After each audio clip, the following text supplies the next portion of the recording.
menghadirkan kerajaan Kristus dalam kehidupan saudara dan saya. Amin. Nah, Matius 5 ayat 16, biarlah terangmu bercahaya di depan orang lain. Jadi terang Kristus itu ada dalam saudara dan saya. Amin. Dan itu bercahaya di hadapan orang lain. Lihat ya, kalau saudara pernah dengar Ustadz, pernah siapa dengar namanya Ustadz Saiful Karim? Itu dia ngomong, kita ini anak-anak cahaya. Wow, dahsyat loh. Ya, dia ngomong Natal itu dahsyat. Natal itu terangnya cahaya. Kita ini anak-anaknya cahaya. Wow, dahsyat banget itu. Luar biasa ya. Kemudian Kolose 1:27, Christ in you. Coba baca 2 Korintus 13 ayat 5. Tolong dibaca 2 Korintus 13 ayat 5. Supaya you have to understand this verse.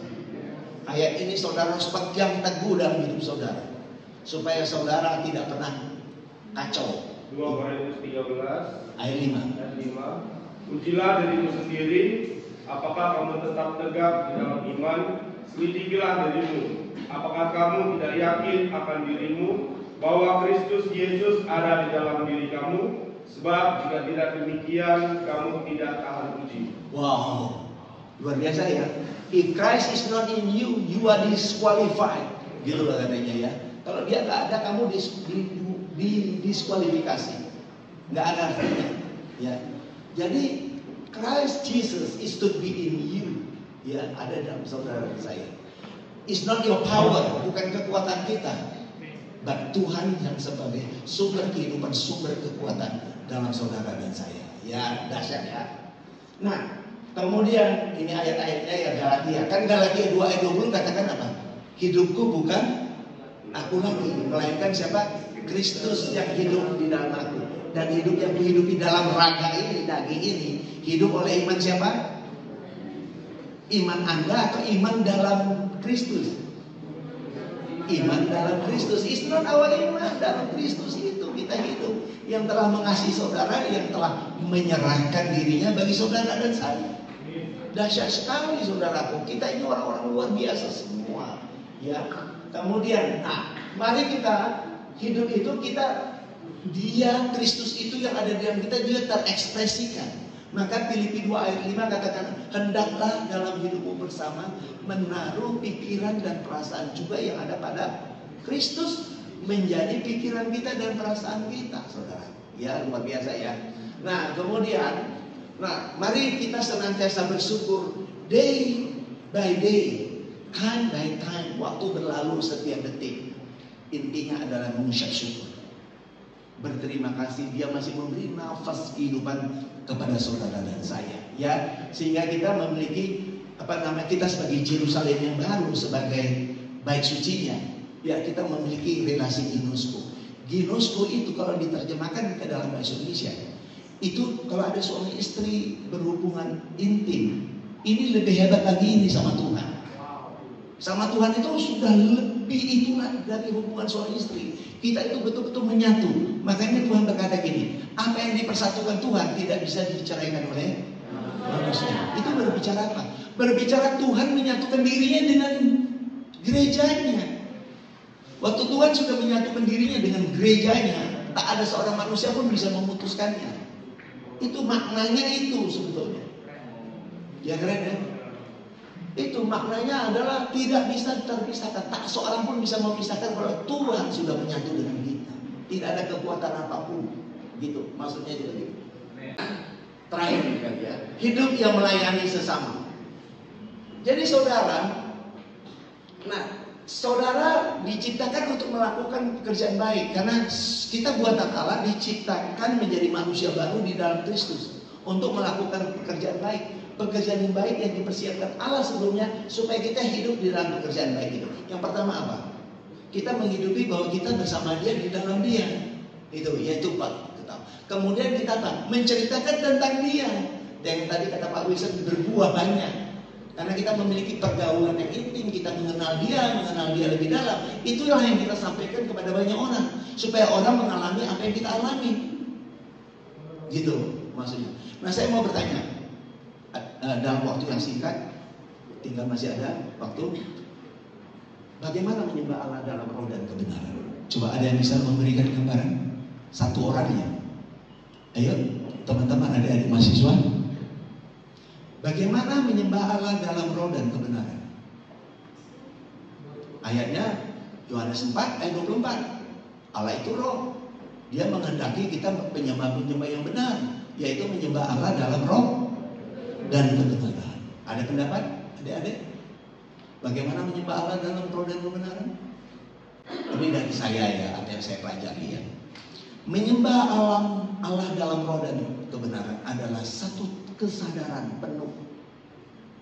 You realize bahwa di dalam kehidupan saudara, saudara menyadari sepenuh hati, sungguh-sungguh di dalam setiap tarikan nafasmu dan hembusan nafasmu, apapun aktivitasmu, maupun kau tertidur, maupun kegiatan sedang bergerak, apapun, memiliki kesadaran bahwa kita sudah bersatu dengan Dia, menyatu dengan Dia, sehingga cara saudara berpikir, cara saudara berpikir, sikap hati saudara, perkataan saudara, perbuatan saudara, ya, kebiasaan saudara, karakter saudara, integritas hidup saudara sejalan dengan kasih dan kebenaran. Beri kemuliaan bagi Tuhan.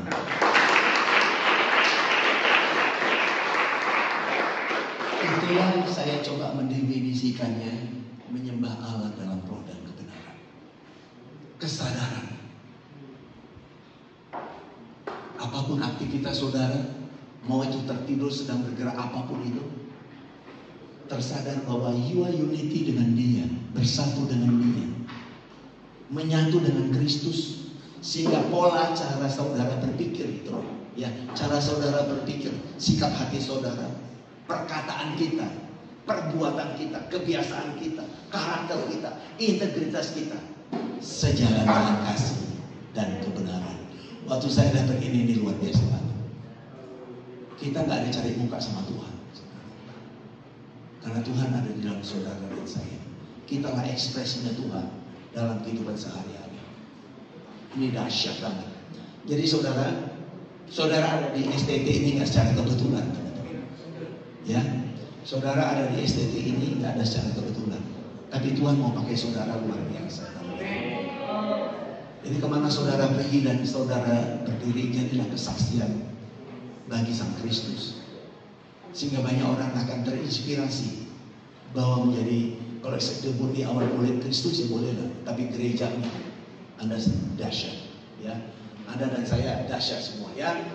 Nah, kita harus menjadi kesaksian, inspirasi, and then dalam kehidupan saudara, apapun tugas saudara, apapun fungsi saudara, do the best in your life.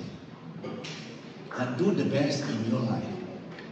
Berikan karya terbaikmu, jangan hitung-hitungan while you do the something. Artinya gini loh, kalau saudara kuliah, sekolah, saudara harus yakin, aku belajar yang baik. Kalau ujian pun tuliskan yang terbaik. Kalau ngomong yang terbaik. Jadi semuanya beri yang terbaik, saudara.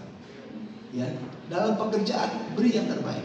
Kalau nanti punya istri, berikan yang terbaik. Punya suami, berikan yang terbaik. Kepada anak-anak, berikan yang terbaik. Di kantor saudara, berikan yang terbaik. Kepada jemaat saudara, beri yang terbaik. Semuanya yang terbaik. Karena relasi saudara itu dalam roh dan kebenaran, Dia hidup dalam saudara. Nggak ada lagi. Ya, saudara sudah selesai dengan diri saudara. Bisa nggak? Ayo katakan, saya sudah selesai dengan diri saya bersama Kristus, di dalam Kristus.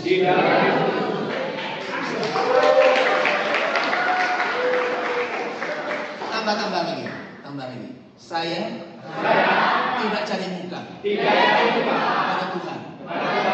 Saya tidak mau bersandiwara. Saya tidak pamrih dalam hidup. Tapi saya mau Kristus terekspresikan lewat cara saya berpikir, perkataan saya, sikap hati saya, perbuatan saya, kebiasaan saya, karakter saya, integritas hidup saya, sejalan dengan kasih dan kebenaran Kristus. Amin. Kita harus membawa orang lain, apapun agama orang, ya, apapun agama mereka, ya, apapun agama mereka, ya, apapun suku bangsa mereka. Saudara harus bercerita, menyampaikan sesuatu supaya orang tersadarkan bahwa sesungguhnya Kristus. Tapi kalau sama orang luar dulu ngomongnya jangan Kristus ya, ngomong Tuhan yang Maha Esa. Pertamanya gitu, awalnya gitu dulu. Karena kalau ngomongan, kalau nggak Kristus hidup dalam kamu, kita langsung ditendang. Ngomong dulu Tuhan yang Maha Esa, ya. Kalau Tuhan yang Maha Esa hidup dalam Bapak, pasti Bapak luar biasa. Bapak tak mungkin jatuh bangun dalam hidup. Kalau Tuhan yang Maha Esa tak ada dalam hidup Bapak, maka hidup Bapak dengan cara Bapak berpikir sendiri. Bapak pasti jatuh bangun. Tapi waktu Bapak tersadarkan, ada Tuhan yang Maha Esa hidup dalam diri saudara, Bapak atau saudara, teman, pasti mereka luar biasa. Tuhan yang Maha Esa bagi saya orang Kristen itu Kristus Yesus. Boleh gitu, ya kan? Tambah, bagi saya itu Kristus Yesus. Benar saudaraku. Ini saya ngomong bukan jual kecap, bukan jual koyo, bukan jual obat, tapi ini fakta. Kesimpulan.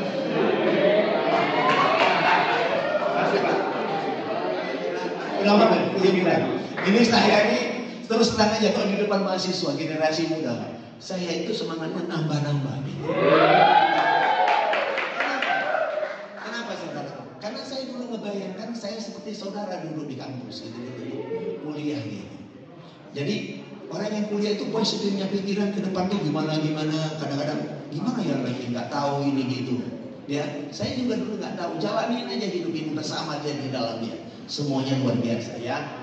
Nah, langit pertama bumi pertama kita sudah tahu, tadi saya lompatin aja ya. Langit baru bumi baru saudara sudah tahu. Nah, yang terakhir, yang pertama garis sebelah kirinya tuh ya. Alkitab berbicara hal yang sifatnya rohani. Injil Kristus adalah apa? Kabar baik, kabar keselamatan, kabar sukacita, bukan kabar menakutkan. Jangan nakut-nakutin orang dengan neraka atau apa, no, ya jangan, nggak ada. Tapi kabar bahagia, kabar gembira bersama dia di dalamnya. Nah sadarlah, orang-orang percaya pemenang sebagai gerejanya. Kitalah kota kudus itu kita ini orang percaya. Orang yang lahir baru, manusia ilahi, kita lah kota kudus. Kita Yerusalem baru, yaitu bait suci Allah dalam roh, di mana Kristus sebagai kepala dan kita tubuhnya. Dia raja. Ingat nggak? Yesus pernah cemburu.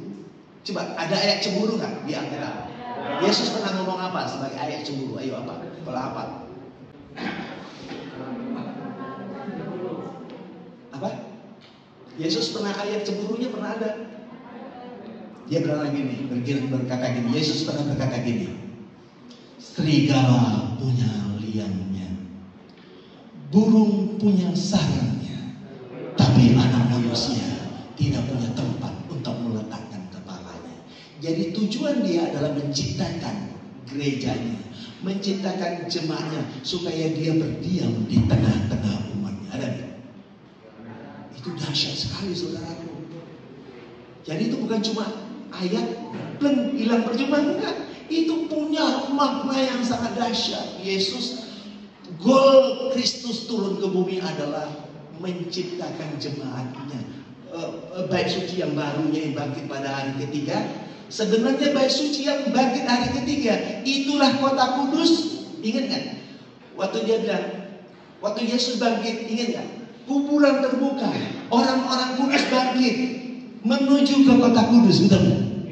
Itu kota kudus itu adalah tubuh Kristus. I receive you to myself. Yohanes 14 ayat 3. Kalau aku sudah menyelesaikan di kayu salib, kalau aku telah mati di salib, aku telah menyediakan tempat bagimu. Aku datang kembali. Nah, waktu dia datang, dia menerima kita semua, menerima orang-orang di zaman itu masuk ke dalam dirinya. Nah, kota kudus itulah yang disebut Yerusalem baru sudah terjadi waktu Yesus bangkit pada hari ketiga. Itulah rumah Allah, itulah rumah Bapa. Luar biasa ya Pak Mia. Well, understand that. Saya waktu datang ini, wow, saya itu hatinya, gembiranya sangat luar biasa. Ya, sangat dahsyat. Ini pengajaran yang luar biasa ya, menurut saya. Saya nggak tahu menurut kalian ya. Luar biasa Pak. Luar biasa ya. Betul, tak biasa-biasa ya. Nah ini yang terakhir ini. Hidup berdampak. Jadi saya mengajak saudara untuk hidup kita berdampak. Menyadari bahwa kita adalah apa? Rumahnya Tuhan. Menyadari bahwa kita adalah gerejanya. Ya. Tuhan hidup dalam saudara dan saya. Kita menjadi kesaksian, ya, saksi Kristus dimanapun saudara ada. Saudara menjadi ekspresinya Tuhan, ya. Nah, hidup dalam kasih. Saudara hidup dalam kebenaran dan kekudusan dalam Kristus. Ingat, kekudusan bukan upaya saudara. Ingat, kekudusan bukan upaya saudara, tapi Kristus. Anda waktu Anda hidup di dalam Dia, Anda hidup dalam kekudusan. Gak mungkin Anda berpikiran yang jahat, jelek. Kalau jadi pejabat korupsi, koruptor, nggak mungkin. Menjadi pembunuh, nggak mungkin. Nggak mungkin. Saya cerita, waktu saya pangkat kolonel, ya. Waktu saya disuguhi oleh rekanan, Pak, pengadaan barang ini Bapak mau minta fee berapa persen? Kalau sebagai manusia biasa saya enggak, Pak. Kalau disuguhi Bapak mau berapa persen fee-nya? Saya langsung bilang, saya nggak minta fee apa-apa. Jangan pikirkan saya minta apa-apa. Enggak, saya nggak minta. Coba cari ada pemimpin yang mau berkata begitu. Belum tentu. Nggak ditawari aja minta. Gitu. Dan ini bukan rahasia. Ini udah usia berapa semua di sini? Gini. Waktu saya lemanas di Australia, dan kami itu ada studi tour, Pak. Ini enaknya kalau saudara sekolah di luar negeri ya. Ini saya cerita nih. Saya waktu lemanas di luar negeri, saya itu di Australia lemanas dan ngambil S2 lagi di sana. Ya. Jadi S2 saya di dua, saudara. Satu dari Amerika, satu dari Australia. Jadi waktu saya lemanas, itu kita studi tour ke beberapa, ada ke New Zealand, ada di kota-kota Australia, ada ke China, ke Korea Utara, ke Korea Selatan. Korea Selatan. Enggak, kita pernah di perbatasan DMZ. Perbatasan antara itu ada PBB, pasukan PBB di situ antara Korea, rapat gitu, ada di situ. Jadi kita bisa melihat tentara Korea di samping itu ya kan. Terus berjalan juga ke Vietnam. Nah, salah satu saya dalam grup kecil ke Manila, ya, ke Filipina Manila. Terus saya dijemput oleh anulah militer di sana ya. Terus saya tanya, bro, kita kemana? Tahu nggak jawabnya kemana? Pak Agung kemana? Hah? Ya, cari cewek dong gitu. Hah? Jadi saya dulu datang udah diajak saya bilang, sorry bro, terima kasih bro, kita nonton musik aja sambil ngopi.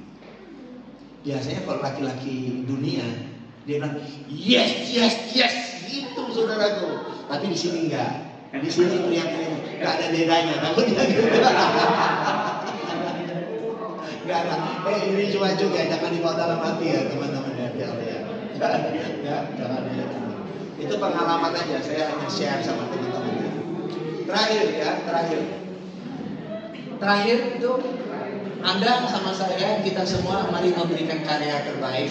Mari saudara dan saya, kita punya tegas seperti Pak Ketua kita, Pak Sentor dan teman-teman di sini, menyiapkan generasi ke generasi. Saudara, Anda harus menyiapkan generasi ke generasi, karena itulah warisan, legasi yang bisa saudara tinggalkan kepada generasi berikutnya. Menyiapkan yang terbaik bagi mereka. Kalau kita nggak hidupnya nggak enak, jangan tinggalkan hidup nggak enak bagi anak kita. Beri mereka yang terbaik. Setuju? Ya, begitu kira-kira ya. Nah, yang terakhir adalah mari semua kita tersadarkan saat kita memiliki nafas kehidupan, masih bernafas ini ya. Sadar nggak kalau orang udah di ICU, tahu nggak? Nafasnya sudah satu-satu, orang tinggal lihat tik tik tik gitu, ya kan? Semua orang matanya melihat, bukan melihat yang sakit. Itu yang dilihat grafik, ya kan? Nah, sadarlah kita, waktu kita masih memiliki nafas kehidupan, mari hidupi fakta kebenaran firman. Hidup bersama dia, di dalam dia.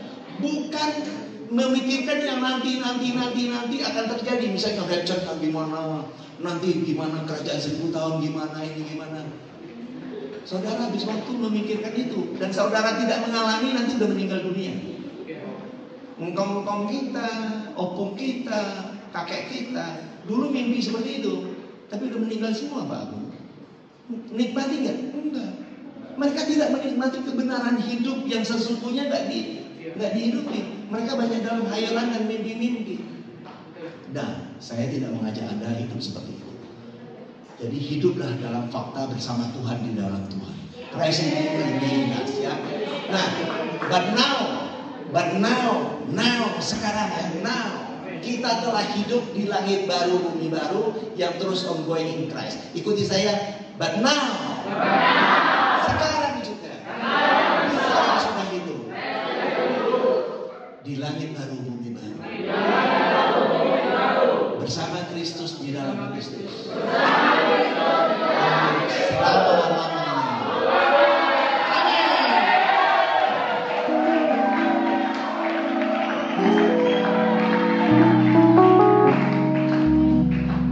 Terima kasih atensinya saudaraku, dan sampai jumpa pada video berikutnya. God bless you all.